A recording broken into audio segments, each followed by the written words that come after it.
My name is Wally Albright. I'm 50-something, and my night watchman routine at Oakwood Memorial Gardens was my peace, a big quiet that gave me comfort. Nights were long and usually uneventful. Just the sound of rain on the trees or a distant gate creaking. I walked between the headstones, checking things. It was a daily ritual, the most important part of my life. The cemetery was my quiet place, a corner of peace in lonely nights. On my usual rounds, I saw a grieving woman by an old headstone. I went to tell her we were closing, touched her shoulder. My hand went right through, showing a rotten skull with fresh earth in its eyes. Those rituals, my coffee, fixing a flower, locking the gates, they held me. I liked my solitude. It gave me peace. Now, every gesture reminded me. Coffee gets cold in the gatehouse office. A fallen flower felt like a warning. Locks didn't feel safe. I didn't know what was real, and the fear wouldn't leave. My normal routine became a nightmare. Light rain started, familiar on the gatehouse office roof. I watched drops run down the window, but the old peace the rain brought was gone. Now, each drop seemed to whisper her name. The Lady of Ashes, a skull with fresh earth. The cemetery's solitude, once a friend, became an emptiness the rain amplified. My fear and trauma just grew. I was there, in the gatehouse office, rain hitting, but peace wouldn't return. Suddenly, the sound of rain on the roof vanished. It didn't stop, but felt swallowed, a strange hole that made me look up fast. Not a new noise, but the missing sound that should have been there. A silence that gave me chills. That feeling, that something. I went to the window, checked gutters and shingles, trying for an explanation, but nothing. The silence felt palpable, like something stole my peace. Fear tightened its grip. The silence pressed on me, making breathing hard. Then, corner of my eye, I saw something dark and tall move fast near the Oakwood Memorial Gardens gate. I snapped my head around, heart pounding, but nothing. Just cold air. I shook my head, thinking it was tiredness, but that quick shadow stuck in my mind. Back in the gatehouse office, I tried to push away the image of the shadow, but it was no use. My eyes went straight to the cemetery map, where my old-timer pocket knife always was. It wasn't there. My heart pounded. It was on the floor, tossed near the trash can. I was absolutely sure I hadn't dropped it. A shiver ran down my spine, and I felt this fear that something had gotten in, and it was real. I picked up the knife from the floor, my hand shaking, and tried to pretend nothing had happened. But as I swept the gatehouse office floor, I felt a strange weight, like someone was watching me. It wasn't just a feeling from the cemetery's loneliness. It was a cold, heavy stare that froze me right there. The dark seemed to have eyes, and the fear didn't go away. It just turned into paranoia, and I couldn't get it out of my head. My paranoia became my routine. I swept, but my ears were tuned in for anything. That's when I heard it. A whisper, really soft, like an old lullaby, but all wrong, distorted. It seemed to come from far away, from the cemetery, or from inside my own head. I stopped sweeping, held my breath. The sound vanished. I waited. It came back, closer. A child's cry that felt like it was getting inside me. I was losing it. It was torture. That child's cry pulled me out of the gatehouse office, right into the cemetery, like fear itself was dragging me. I needed to see, to confront the loneliness that had turned into terror. I went to the mourning woman's gravestone, my heart pounding, not knowing what I'd find. And there it was, the old stone, now leaning a bit, with freshly disturbed earth around its base, like something had tried to get out or in. The memory of that skull hit me again, and what I saw was real. You could feel it, a horror I couldn't ignore. That freshly disturbed earth, right there, at the base of the old gravestone, gave me chills. It wasn't just dirt. It felt like the stone was alive, breathing. A smell of dampness and something rotten rose, getting into my nose. I felt a strange call, like a voiceless voice was coming from that opening, calling me closer to see what was inside. My body froze, but my eyes couldn't look away. The fear was huge, and I didn't know what to do. I knew I shouldn't, but my feet moved on their own, and the memory of what I'd seen dragged me closer to that thing. To that gravestone that felt like it wanted to swallow me whole. My feet dragged, but my head screamed to run. That smell of fresh rotten earth clung to me. I knew if I got too close, that would be it. With a jolt, I managed to turn, tripping on the wet grass, and ran. I ran like crazy, my heart pounding in my throat, not looking back, straight for the gatehouse office, my only safe spot in that Oakwood Memorial Gardens. I locked the metal door, threw the bolt, but the relief never came. The loneliness inside turned into a prison. The weak lamp flickered, and suddenly I saw her shadow in the window. The shadow of the Lady of Ashes, standing there, watching me. It wasn't a reflection. It was her. Fear froze me again. I didn't know what to do. This thing had no limits. I felt like a rat trapped in my own cage. The shadow in the window didn't move, just stared at me. My heart was pounding so hard I thought it would tear through my chest. I couldn't look away, but the shock was so much, the lamp inside the gatehouse office flickered again, and the window glass, which before only showed the darkness of the Oakwood Memorial Gardens and her shape, started reflecting the inside. I saw my face, pale and sweaty, and behind me, in the same reflection, it wasn't the wall. It was her, but it wasn't the shadow. It was the skull with fresh earth. That same rotten skull with fresh earth still stuck in its empty eyes, staring at me from inside the reflection. A chill went up my spine, an ice that wasn't from outside, but from inside that image. Its eyes, or what was left of them, seemed to hold me, like they wanted to pull me into the glass. That thing really got me, hard. There was nowhere left to run, nowhere to hide. The loneliness of the gatehouse office turned into a torture chamber for me.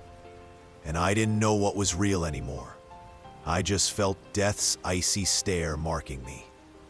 The skull in the reflection, behind me, wouldn't go away. I was short of breath, but I couldn't breathe right. It was like the air had just vanished. I tried to turn around, just to make sure there was nothing there. But my body wouldn't move. It was a weight, a fear that pinned me down. My hands, without thinking, reached for the cold metal doorknob, trying to open it, trying to run from that nightmare. But before I could turn it, I felt a touch, an icy touch, like melting ice, on the back of my neck. It wasn't the wind, wasn't the melody of the rain. It was a cold that came from inside, that went right through me. I had no doubt anymore. It wasn't in my head. It was real. That thing had finally gotten me. The fear turned into total panic, and I just wanted to scream, but nothing came out. The loneliness of the gatehouse office turned into a torture chamber, and that thing had me completely. That icy touch on the back of my neck wasn't just cold. It felt like it was pulling me in, choking me. I tried to yell, but my voice just wasn't there. My hands, which were trying the doorknob just a second ago, now just dug into my pocket, looking for anything. A key. My old-timer knife I always had for trimming branches. Just something sharp. But it wouldn't help. I knew it wouldn't help. What was I supposed to do? Fight against nothing? The skull in the reflection, right behind me, looked like it was smiling. Or what was left of that messed-up face. The fresh dirt in its eyes seemed to twitch, like it was alive, just watching me. I felt its breath, this really awful, moldy, rotten smell, right there on my neck. I couldn't breathe, couldn't move. I was just stuck, squashed between the gatehouse wall and whatever that thing was on me. The fear was so intense, I honestly thought my heart was going to just give out. That feeling of being alone just turned into this never-ending hole. And the memory, oh man. The memory was like the air I was breathing, just suffocating me. That icy touch on my neck, squeezed tighter, just pulling the air right out of my lungs. I felt like life was just getting sucked right out of me. This hard tug that made me feel dizzy, like I was just gonna drop. My eyes were totally locked on that skull in the reflection, and the fresh dirt in its eyes seemed to be laughing at me. Then, just like that, the cold was gone. The pressure on my neck just vanished. The skull's face in the glass started to fade, like smoke, then just dissolved into nothing. The gatehouse went quiet again, just the rain outside.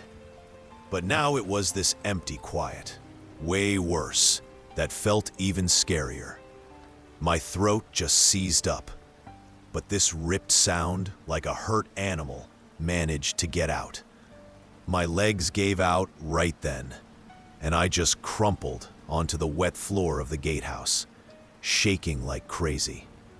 This exhaustion just hit me like a truck, something I'd never felt before, like my whole body just locked up. I was trying to breathe, but every single breath felt like a fight.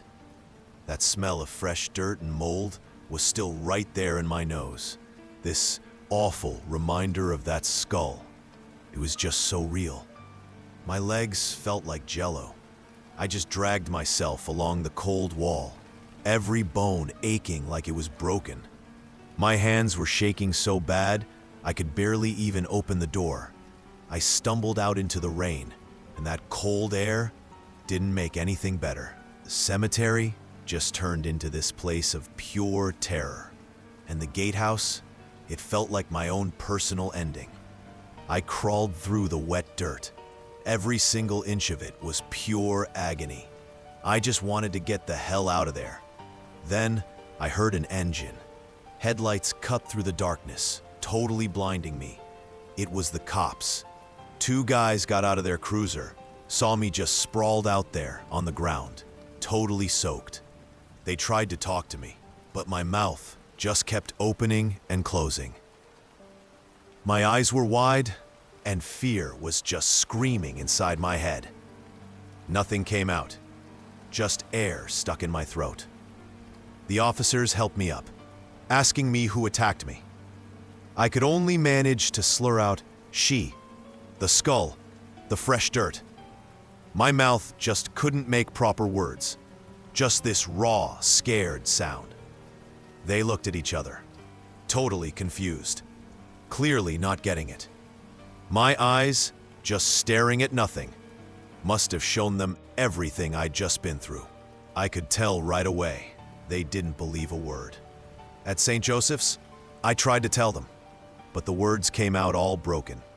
The skull, the fresh dirt, It looked at me in the reflection. They gave me medicine, and the pity in their eyes was worse than the fear. Nobody believed me. The loneliness felt even deeper now, and the thought that I was crazy really started to settle in. The dismissal letter showed up right when I got discharged from the hospital. It wasn't a surprise, but it still hurt. The gatehouse, my spot, my watchman routine. It was just an empty memory now. I couldn't go back to Oakwood Memorial Gardens, but the image of that skull, the fresh dirt, was stuck right inside me. It just wouldn't leave my head. Now, any rain was just too much. The sound of the drops hitting the window would throw me right back to that night at the cemetery. I'd hear her voice, a whisper that wasn't really there, but I could feel it on my skin. And the smell? Oh, the smell of fresh, rotten dirt.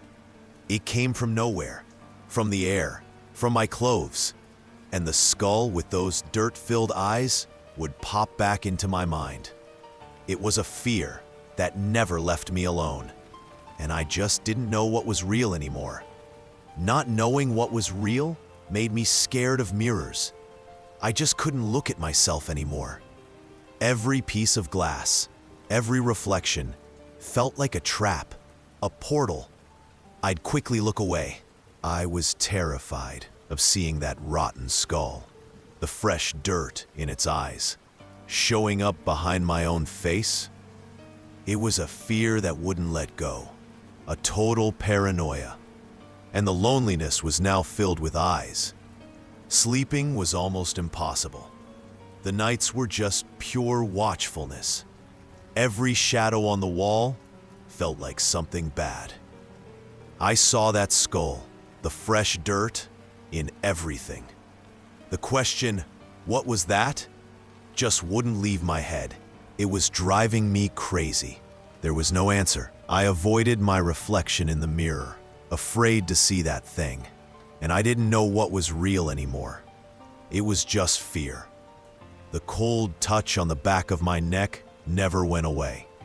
It was like her hand was still there, a chill that wasn't from the wind, but from inside me. An invisible mark, a constant reminder of the cemetery, of the skull and the fresh dirt. That turned into a fear that wouldn't leave. It just froze me up. Not knowing what was real became my new normal. My name is Ethan Miller, and I'm 17. My days usually meant school, hanging out with my friends after classes, and then a few hours of video games before homework. It was always the same routine. Nothing really big ever happened. One day, my friends, Liam and Chloe, started talking about a stupid dare, just to see who was braver.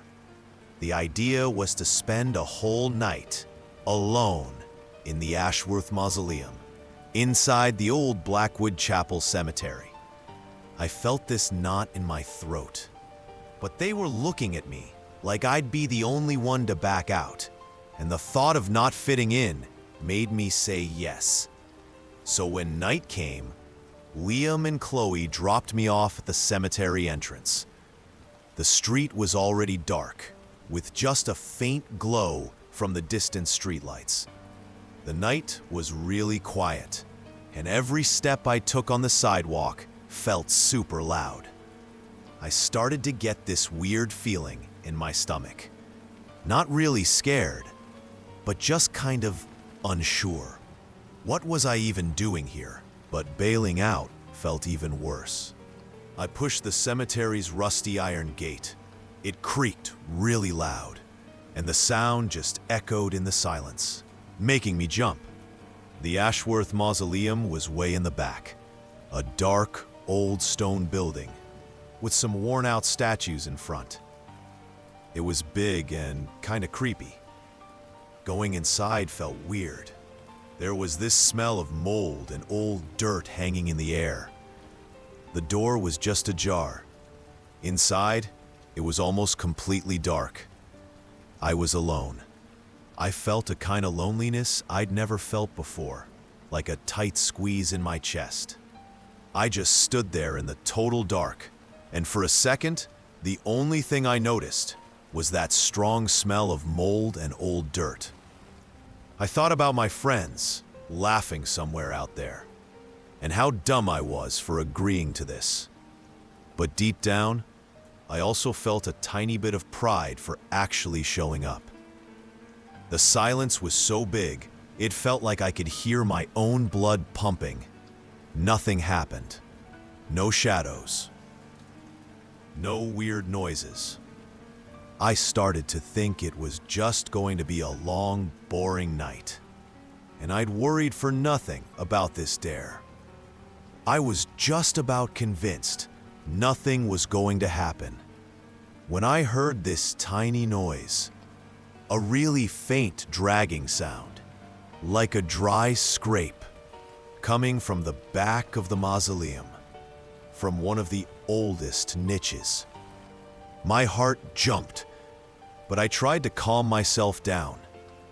It's probably just the wind, right? Or maybe a rat, I thought, trying to convince myself. It was so subtle, I almost just ignored it. But the silence from before was gone, and now I felt even more alone, in a weird way. The dragging sound came again, louder this time, and with it, a whisper. I couldn't make anything out, but it felt like someone had breathed right next to me, a blast of cold air. My neck instantly prickled. It wasn't the wind.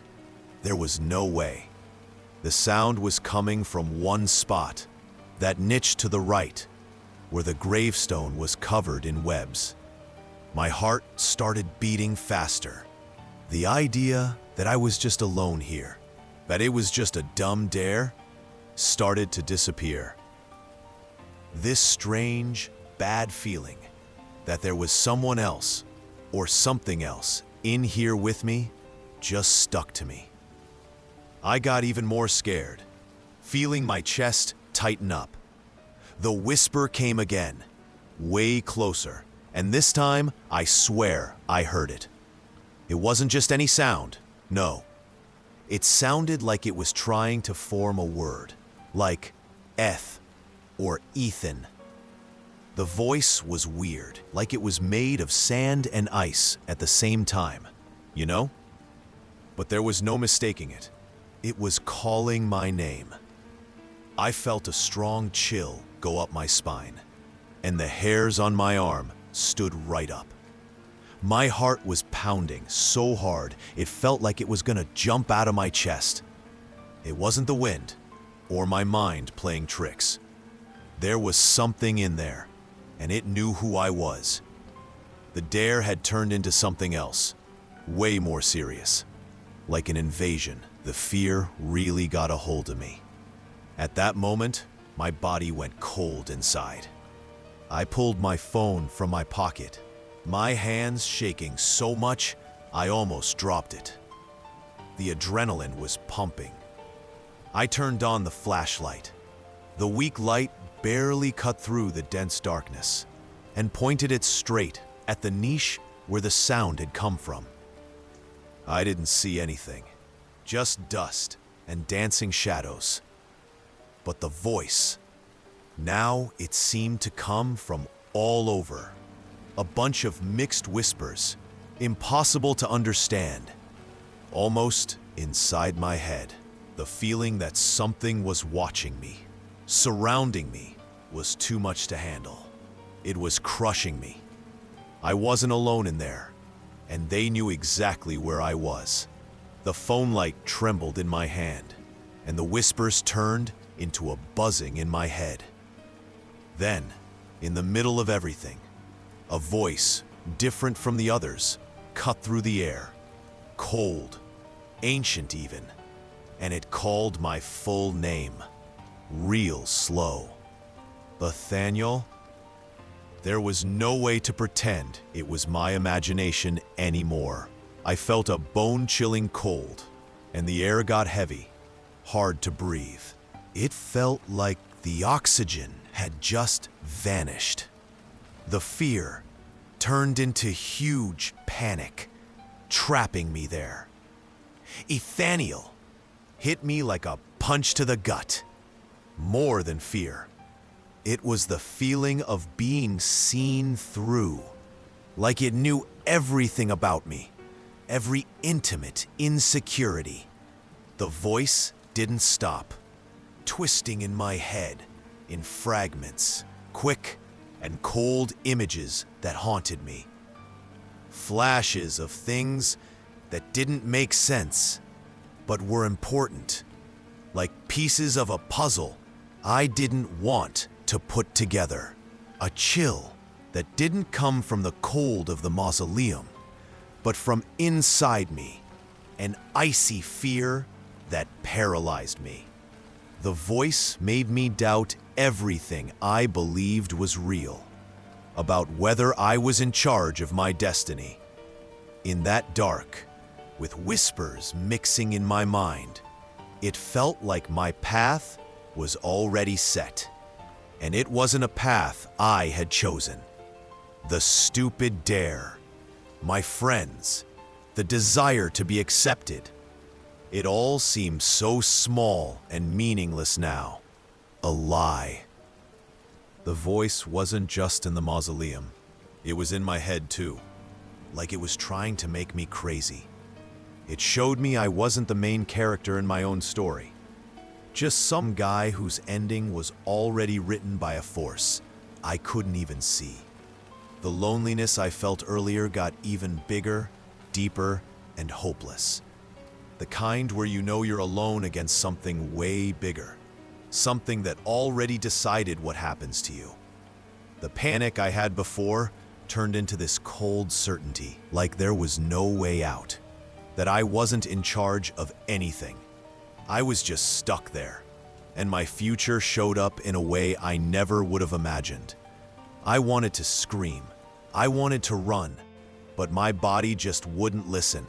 It felt like it had turned to stone. My muscles were stone. They weighed a ton.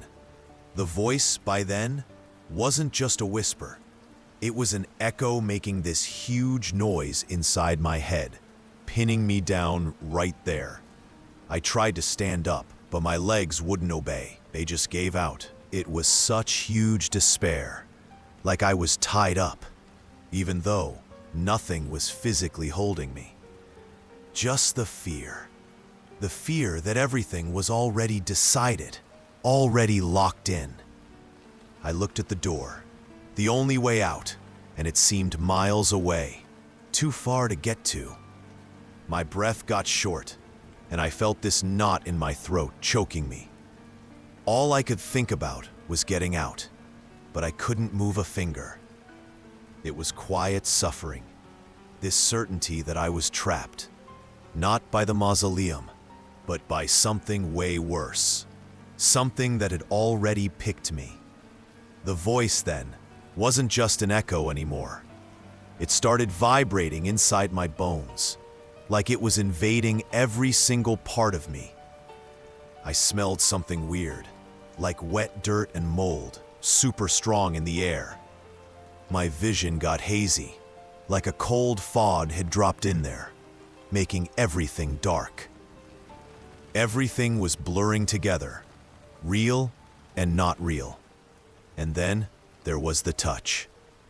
A cold that wasn't from the air, but from something touching the back of my neck. Icy, damp, like a skeleton hand. I couldn't scream, just this shiver that went up my spine and locked me up. It was like that thing was marking me, telling me I belonged to it. The fear turned into a massive shock. My heart skipped a beat. I wasn't just hearing it anymore. I was feeling the presence, the thing invading me, the cold touch of whatever it was. And I knew there was no going back. I felt so incredibly alone, and not knowing what would come after that touch was the worst suffering. That cold touch on my neck It felt like it ripped the air, twisting everything. The air got heavy. Time stretched and shrank. Pure madness. A second felt like forever. I saw jumbled flashes of my life, all of it twisted. My friends, their laughs, everything felt far off. An old dream dissolving. I saw a reflection. Mine. But it wasn't me. It was an old, wrinkled face. Deep-set, tired eyes. But they were my eyes. Empty. That image hit me hard. Like seeing my future. My destiny. Alone. Empty. Forever.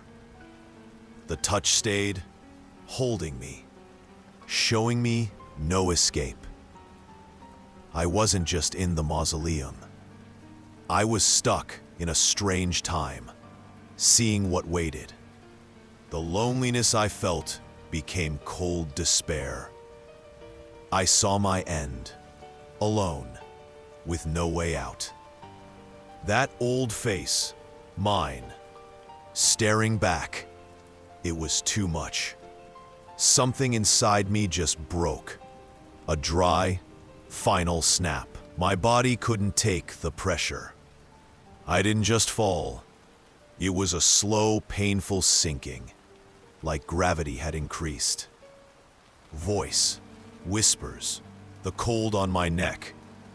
Everything blurred, becoming a distant, unintelligible hum.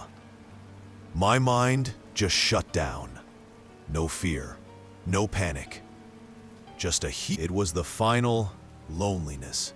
The certainty that everything had ended right there, in that forever emptiness. I just wanted it to stop. And it stopped. Everything went black. I don't know how long I was out. Next thing I remember is a weak gray light coming through the mausoleum cracks. I heard muffled voices calling my name. It was my friends, I was sure. They came in and the silence broke. I saw their faces, but it wasn't relief. It was shock, a huge fright. They looked at me like I was a ghost, or worse. They looked at me like I was a ghost, or worse. I didn't get why they were so scared. I tried to talk, but my voice came out scratchy, almost a whisper. That's when Liam O'Connell held up his phone. The screen lit up, and I saw myself. It wasn't my face. It was an old man, with deep wrinkles, thin white hair. My eyes were sunken. I felt a knot in my throat. That was me. The image on the phone showed me the truth. And it was awful. The image on the phone showed me the truth. And it was truly awful. My friends started backing away, their eyes wide.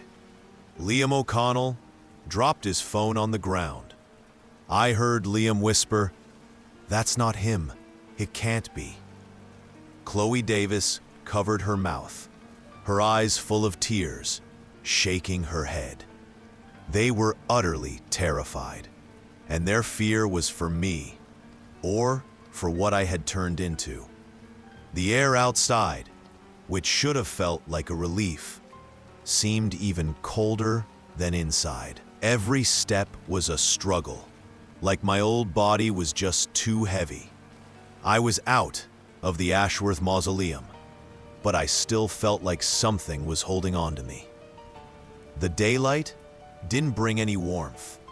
It just highlighted the wrinkles on my body and the emptiness inside me. I was out, yeah, but I wasn't the same. Freedom was just a sick joke. The paramedics showed up, sirens cutting through the morning air in Richmond. They looked at me with this mix of shock and confusion. It wasn't fear, just a look like they couldn't figure anything out. They tried to examine me, but their faces showed they didn't get it. "How?" one of them mumbled without finishing the sentence. They had no answers for what they saw. When I looked in the mirror, I saw a stranger, an old man with deep, tired eyes. I didn't recognize myself anymore. The Ethan I used to be was just gone. Every day that passed, I felt more lost, not knowing who I was.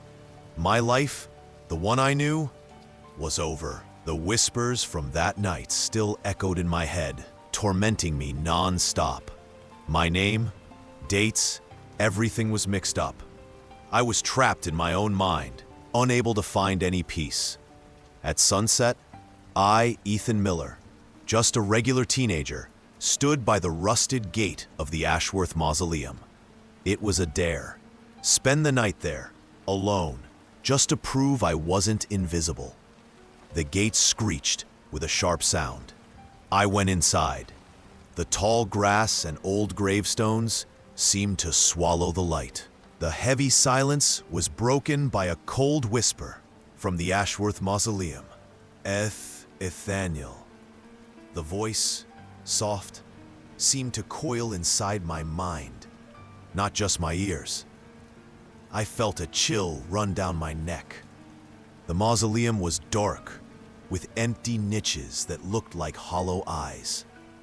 The voice kept repeating Ethaniel, and I felt an invisible presence getting closer. The air got heavy, hard to breathe. The voice didn't stop, mixing my name with phrases. Your time is coming alone. Every word felt like it was tracing a destiny that was choking me. That night was showing me something awful. My friends visited me, but they saw me as a stranger. I wasn't the Ethan they knew anymore. Our conversations just didn't go anywhere. I felt so alone, even with them. A loneliness I'd never felt before. The clock turned into my enemy. Every second felt like a punch. I didn't plan for the future anymore. The end was a sure thing. Living was just waiting for the final scene. Time was a cruel countdown. The smell of mold and earth clung to me. Felt like a mark from the mausoleum. A cold spot on my neck wouldn't go away. I looked for explanations, but nobody knew anything. They just looked at me differently. I started doubting everything. There was no way out. I just wanted to be noticed. The dare? What a stupid thing. I paid a price there was no coming back from. Not just on my face, but inside. The worst part was the transformation. I turned into something unrecognizable, alone forever. It messed me up and choked me with loneliness. My name is Ethan Miller.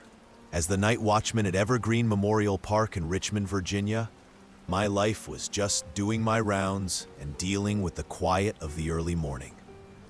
I walked the gravel paths, checking gates and the perimeter wall.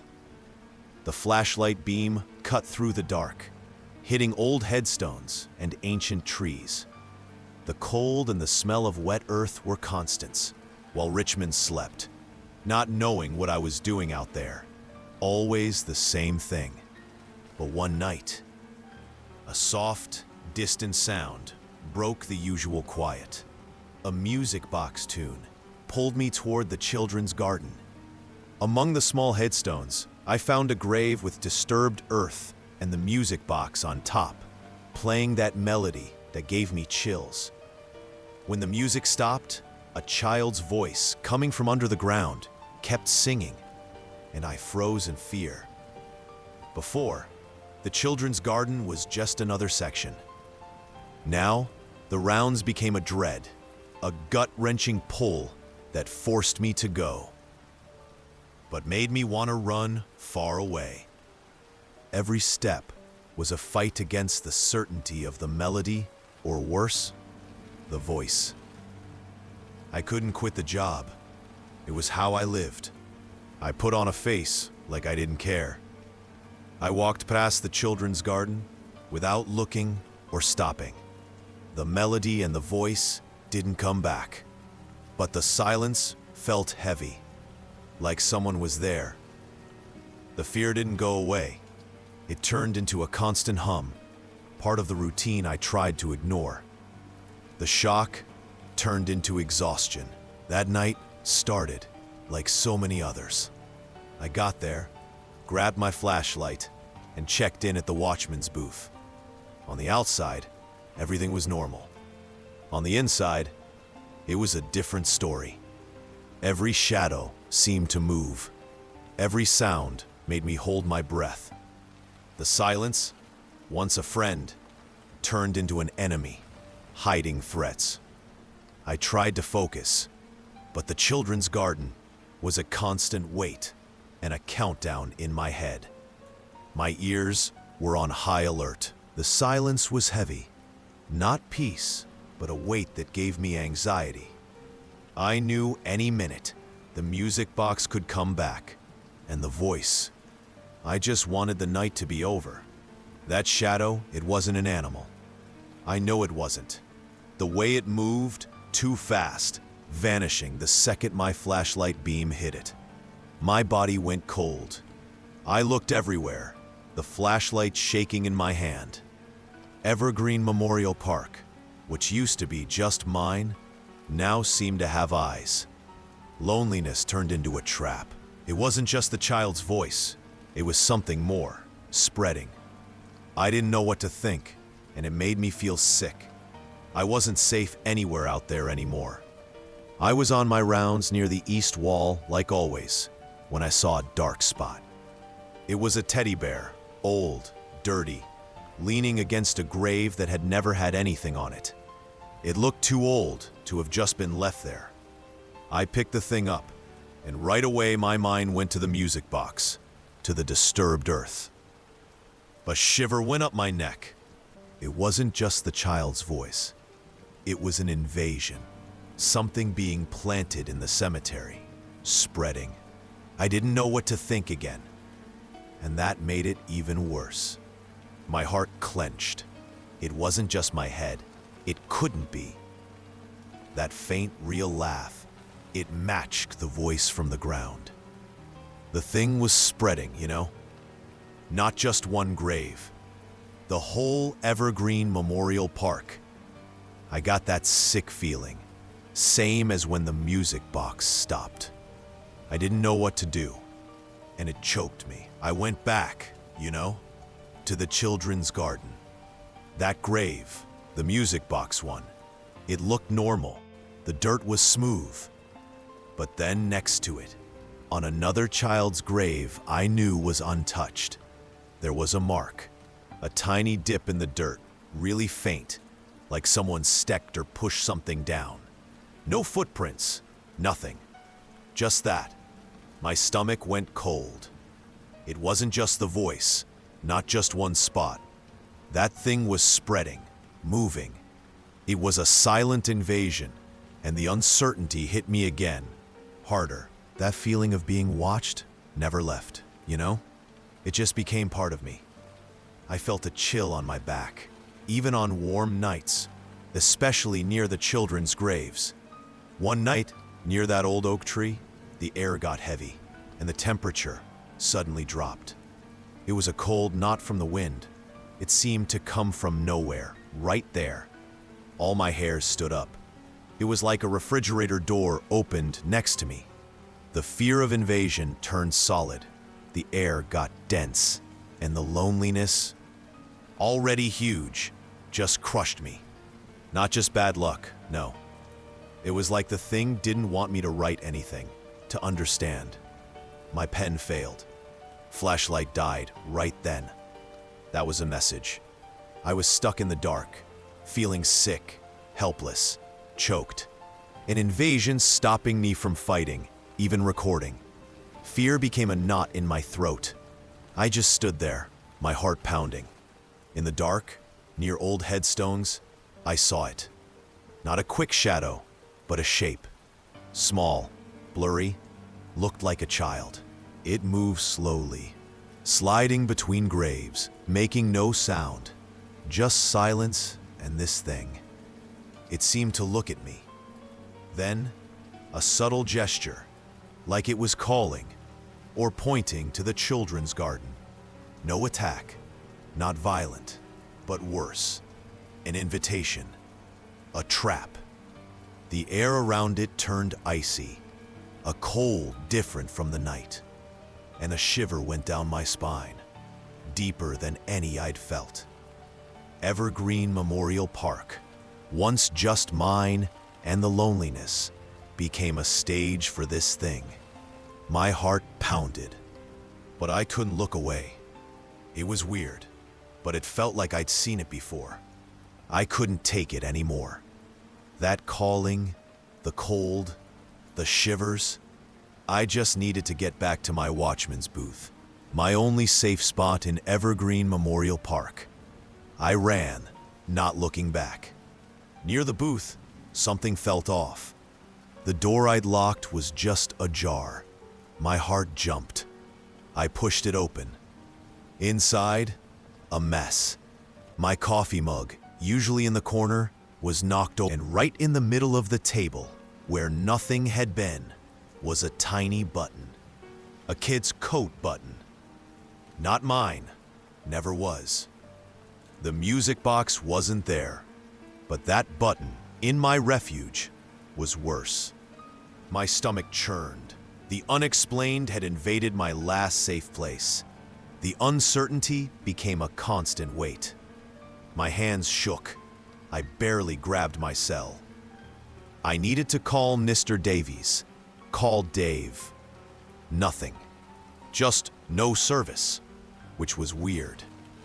The battery, full before, suddenly flashed red. I tried to message, but the words wouldn't come.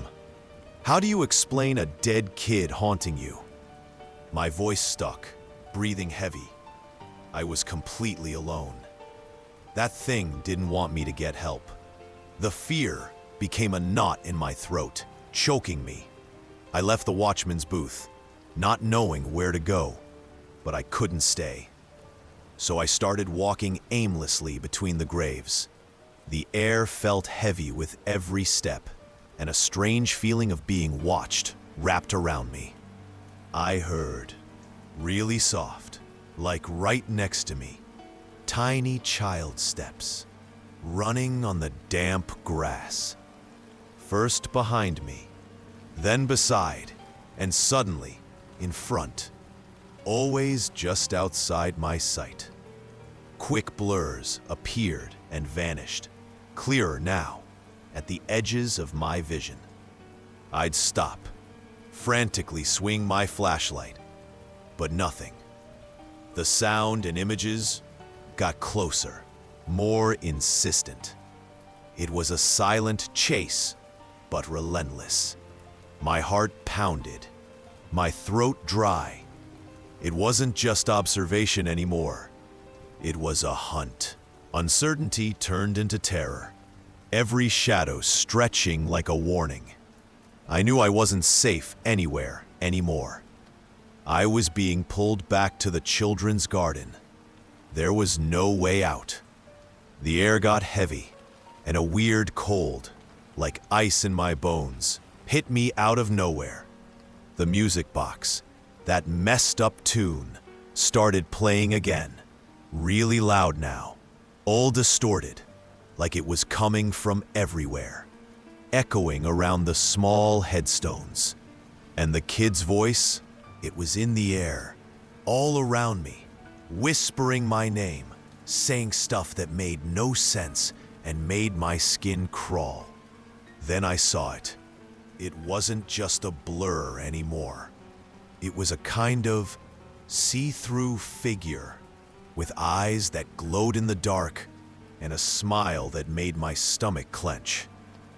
It was right there, floating over the music box grave, staring at me. Fear turned into a rock in my chest, and I couldn't move. This was it. I knew. The trauma was hitting me hard, crushing me. My head was spinning. I had to get out of there, but I couldn't. I tried to run, turn my back on that thing, but the trees seemed to move, blocking my way. The gates of Evergreen Memorial Park, way off, felt impossible to reach, like they were miles away or locked. The creature wasn't chasing me, but kid laughter echoed from everywhere, coming from behind the headstones, and whispers in my head said stuff that made no sense, making me doubt if I was losing it. I was trapped, not by chains, but by terror and confusion, not knowing if I could get away, feeling helpless. That was the worst torture. I just wanted that night to be over. I was about to break down. The laughter and whispers were choking me. The figure stared at me. Suddenly, everything just vanished. The cold and the heavy air disappeared. The kid blinked and was gone. The silence came back.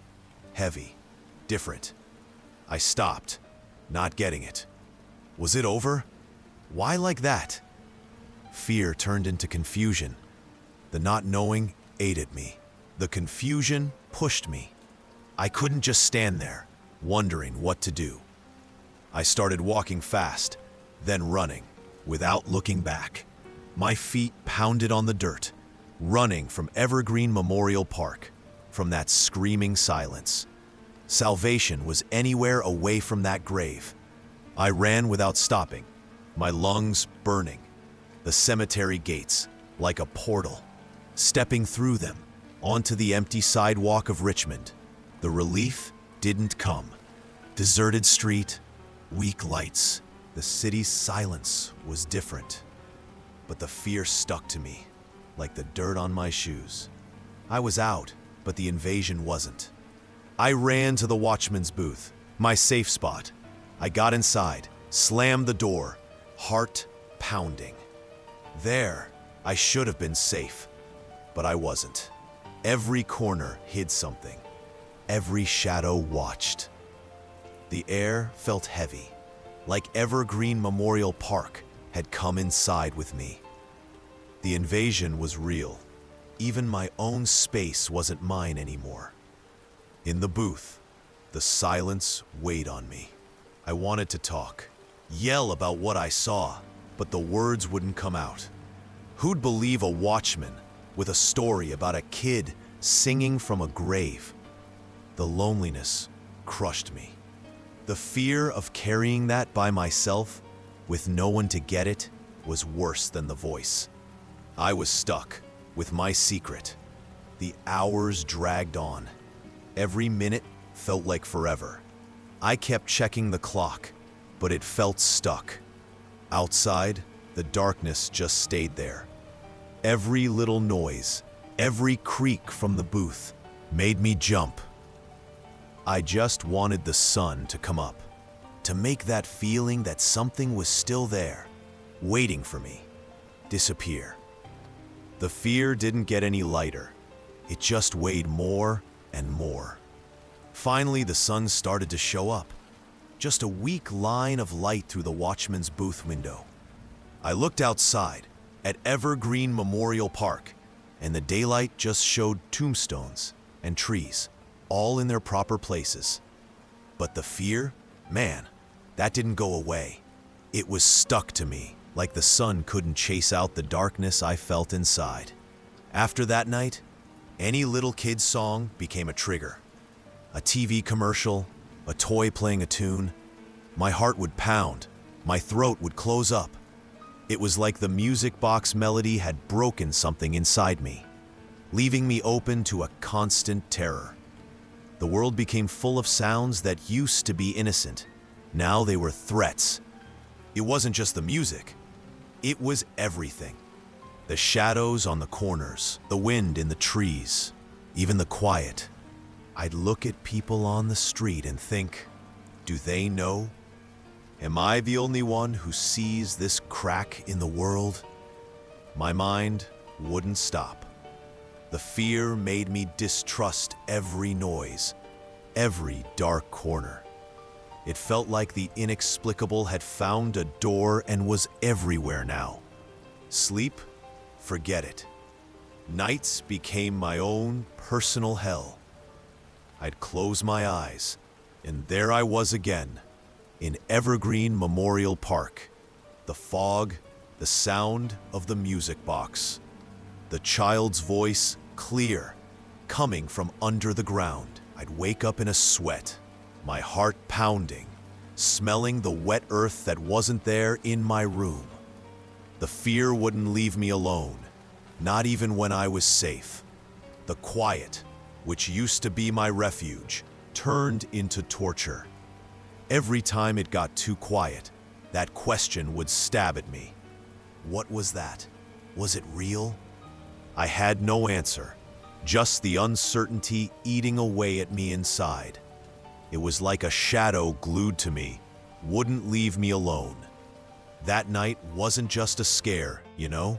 It was like something broke inside me.